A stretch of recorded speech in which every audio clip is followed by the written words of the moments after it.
Hai teman-teman semua, semoga semua dalam keadaan sehat walafiat dan tetap semangat ya. Jadi kita bertemu kembali dalam tutorial Excel for Accounting. Jadi pada pertemuan kali ini kita akan bahas mengenai postingan jurnal ke buku besar. Jadi sebelum kita lanjut bagaimana membuat buku besar dalam Excel, saya sedikit bahas dulu.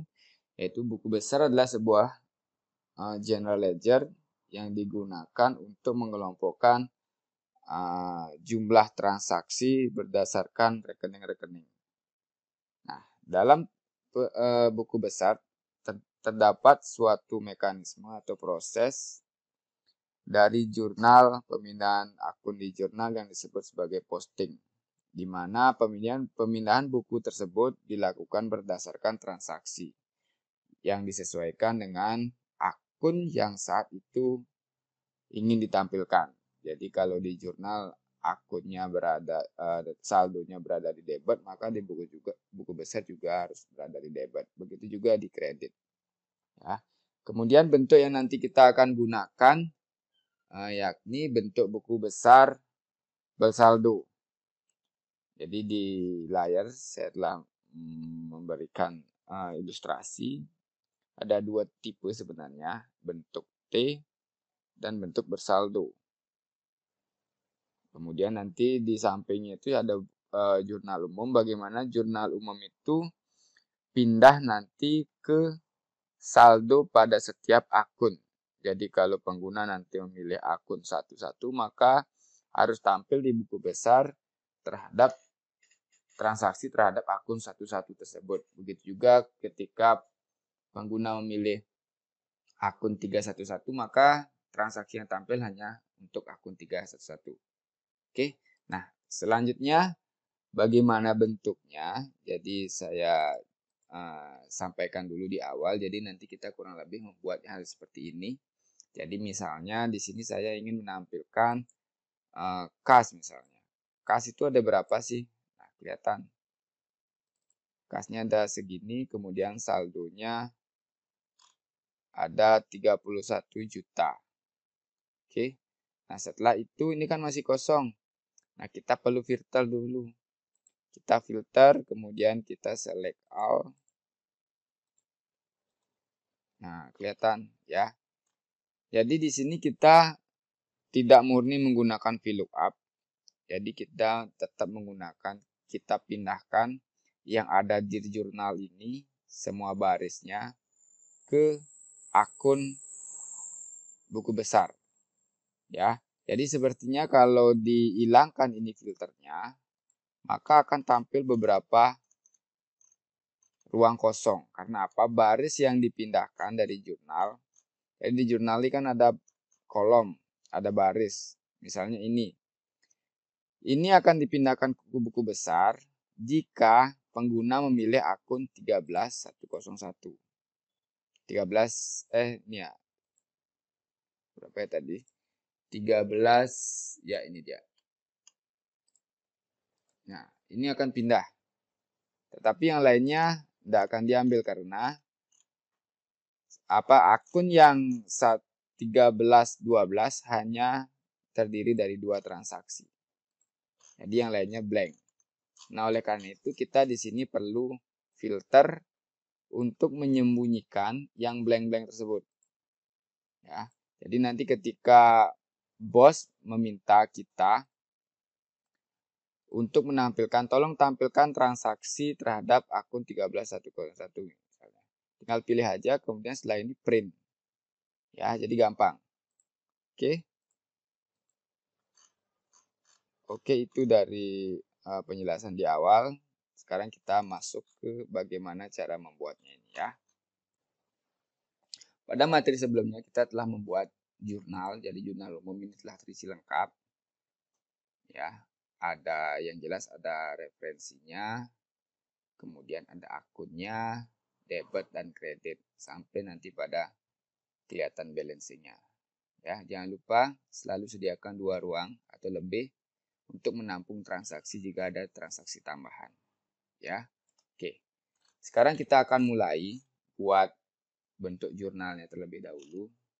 Ya, jadi kita buat dulu di buku besar, kita deskripsikan, ada judul yang jelas di atas, judulnya buku besar, kemudian ada nama perusahaan ini kita ambil dari akun, jadi kita ambil copy saja dari sini. Setelah itu di bawahnya buku besar, kemudian di bawah ini biasanya periode ya, kita ambil juga dari periode pelaporan. Kemudian di sini kita baru mulai membuat nama akun. Kemudian di bawahnya biasanya tipe ya. Tipenya apa nanti. Ini bisa di hide nanti kalau tidak diperlukan, tapi di sini kita perlukan. Awalnya berapa? Saldo awal. Berikutnya di mana kita memilih kode akun. Ya, ini juga penting. Jadi teman-teman bisa pilih kode akun ataupun sebaliknya hanya memilih nama akun saja. Bisa ya. Jadi kalau dirasa memang nama akun yang harusnya dipilih, teman-teman bisa pilih nama akun. Jadi tidak mesti ini menjadi tolak ukur ya. Oke, di sini saya isikan data validation. Jadi kalau teman-teman menggunakan nama akun sebagai data validation-nya, berarti teman-teman juga harus membuat nama akun, list nama akunnya ya.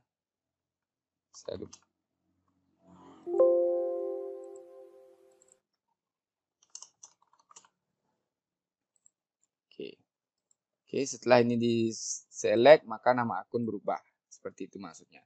Oleh karena itu di sini kita perlu VLOOKUP. Jadi VLOOKUP ini kita ngambil ke referensi nama akun yang telah kita buat sebelumnya. Jadi berdasarkan kode ini, kemudian ini diabsolutkan ya. Karena ini tidak mungkin bakal pindah.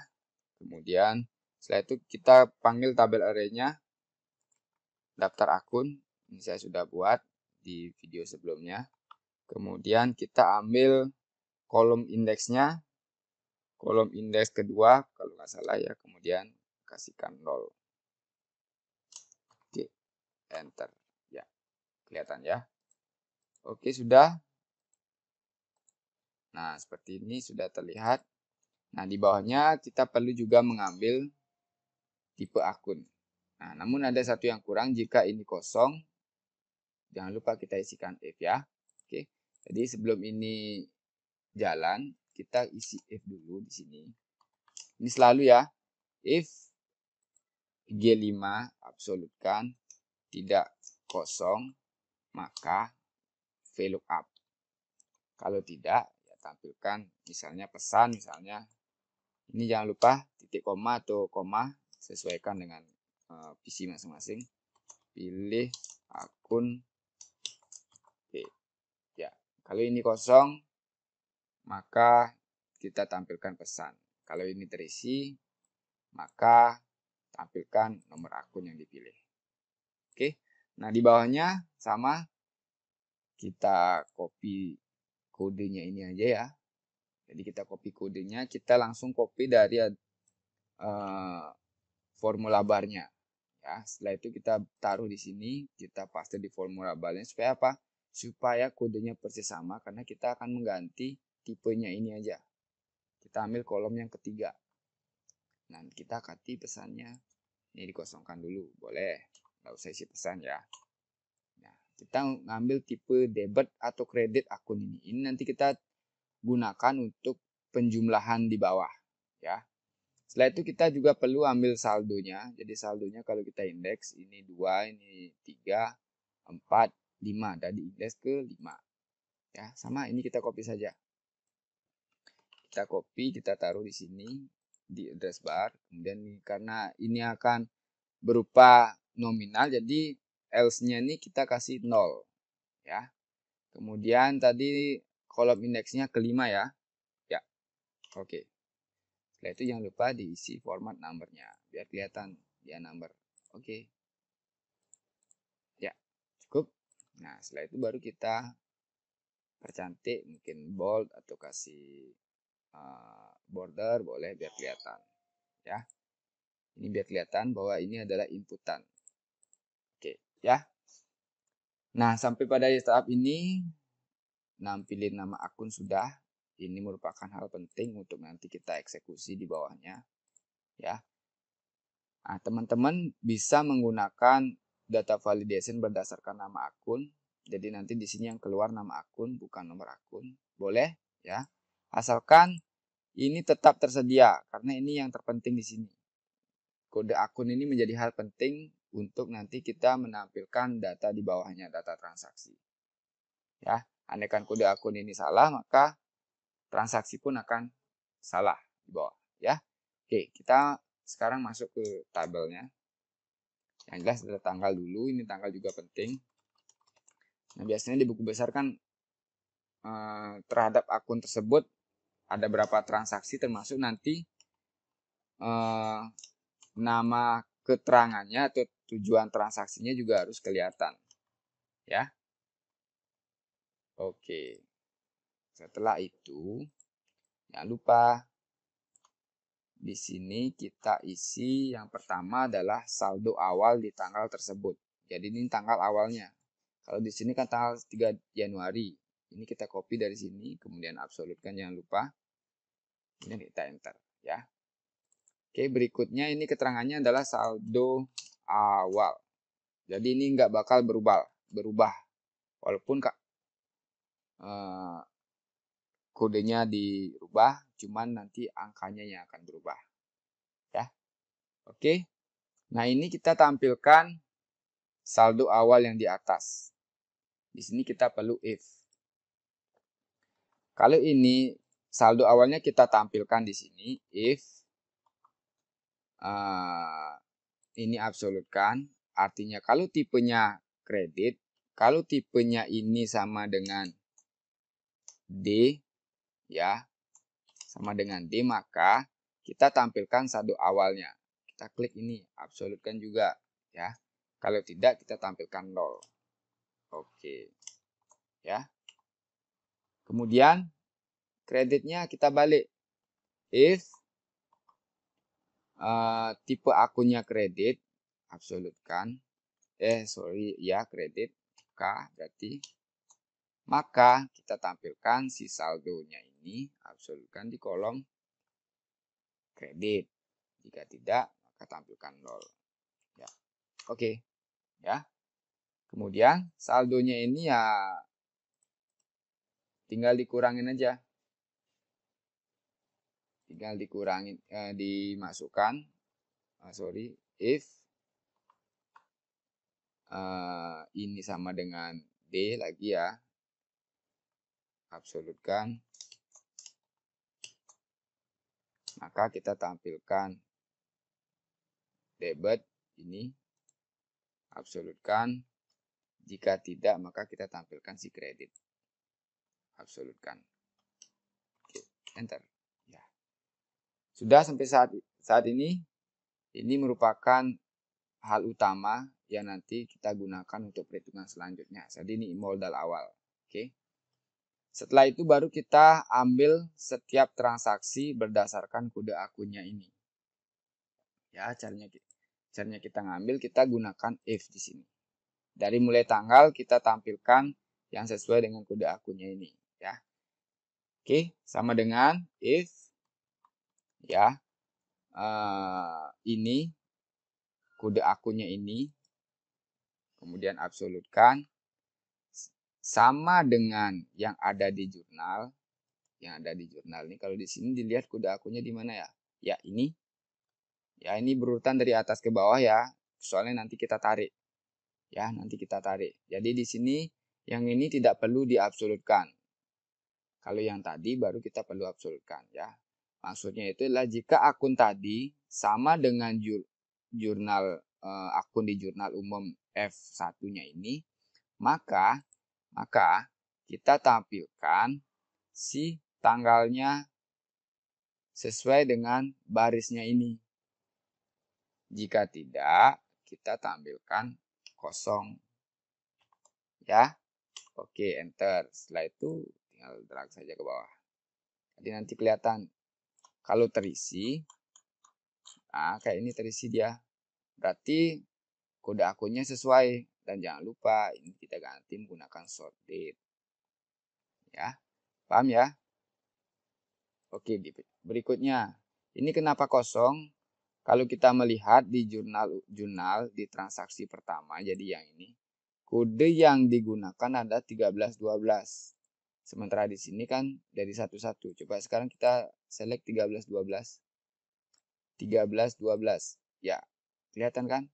Nah, itu maksudnya. Jadi dia akan menampilkan transaksi di jurnal umum berdasarkan kode yang dipilih. Oke. Nah, ini di pertama.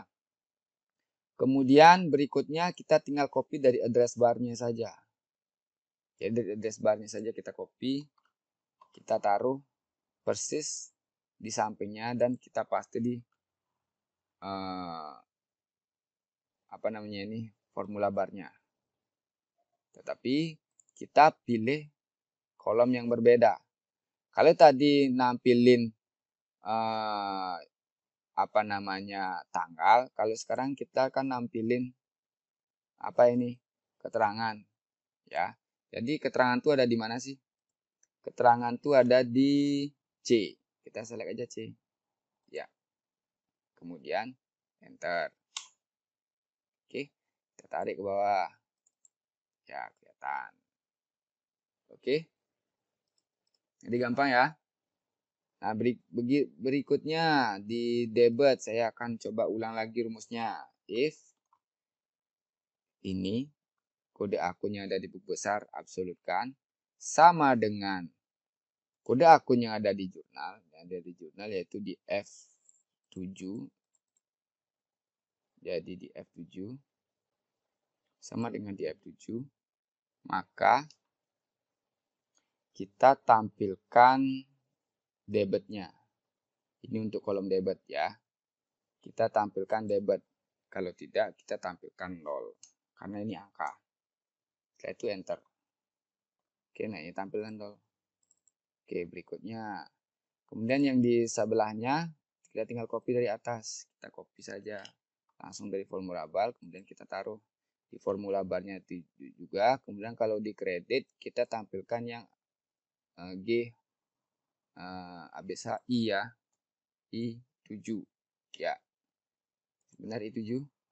Ya, benar. Oke. Setelah itu kita tinggal klik 2 kali. Ya, langsung full ke bawah. Oke, sebentar kita atur.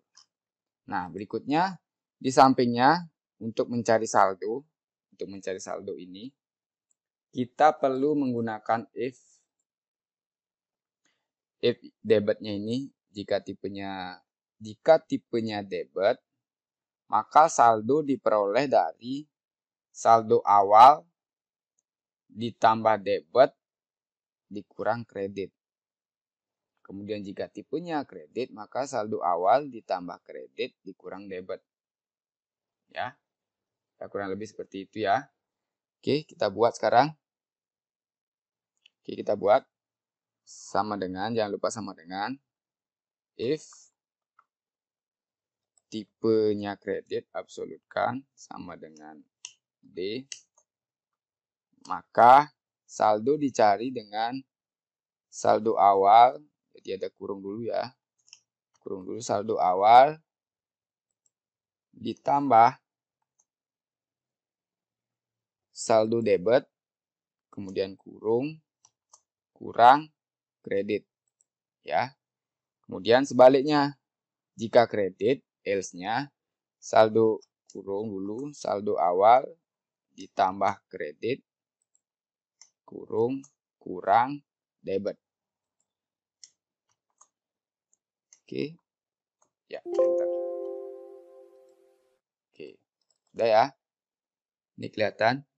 Jadi jika dia debit, maka saldo awal ditambah debit dikurang kredit. Kemudian jika dia kredit, saldo awal ditambah kredit dikurang debit. Nah, tinggal enter aja, kemudian tarik ke bawah. Ya.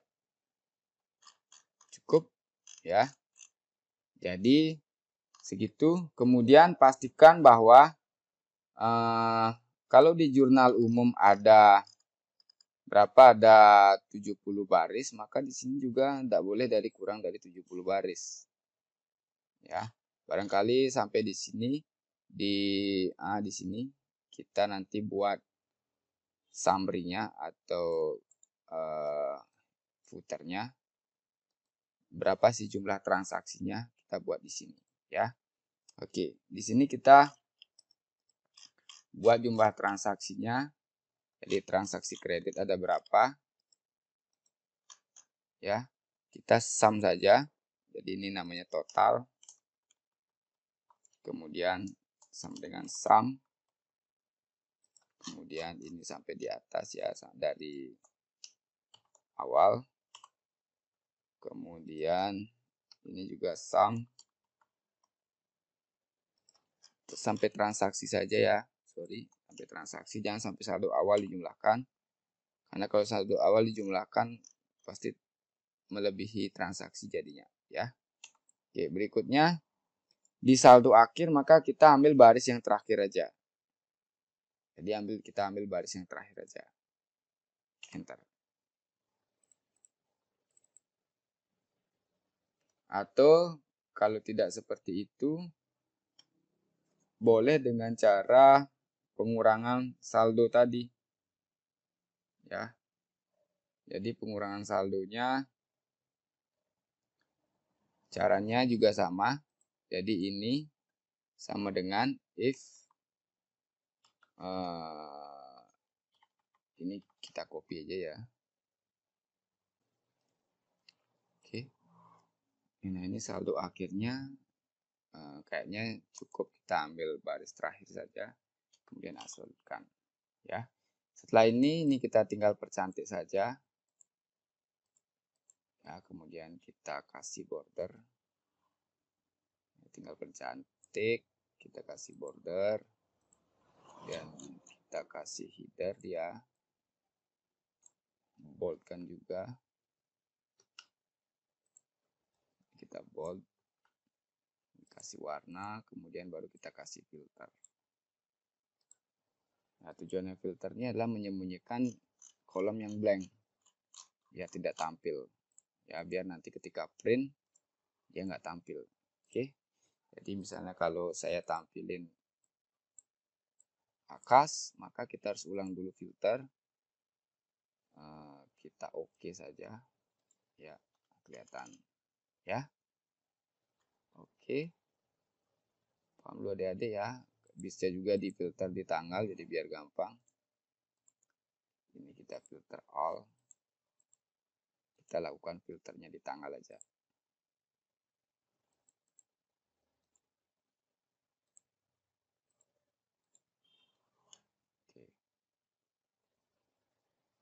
Oke, itu ya.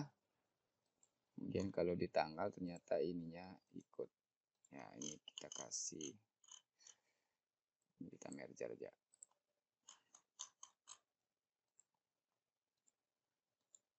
Ya, udah ya.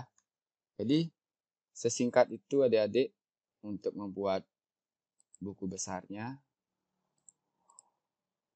Ya, jadi ini tinggal dirapikan. Kalau dirasa ini terlalu ke samping, ini bisa dipindah. Oke, setelah itu ini kita kasih border biar rapi ya, jadi seperti ini. Oke, nah ini tinggal di print saja, jadilah laporan buku besar. Oke, demikian yang bisa saya sampaikan terkait penggunaan buku besar. Silakan dicermati kemudian diikuti ya, untuk sesuai dengan studi kasus adik-adik berkaitan dengan jurnal yang telah dibuat ya.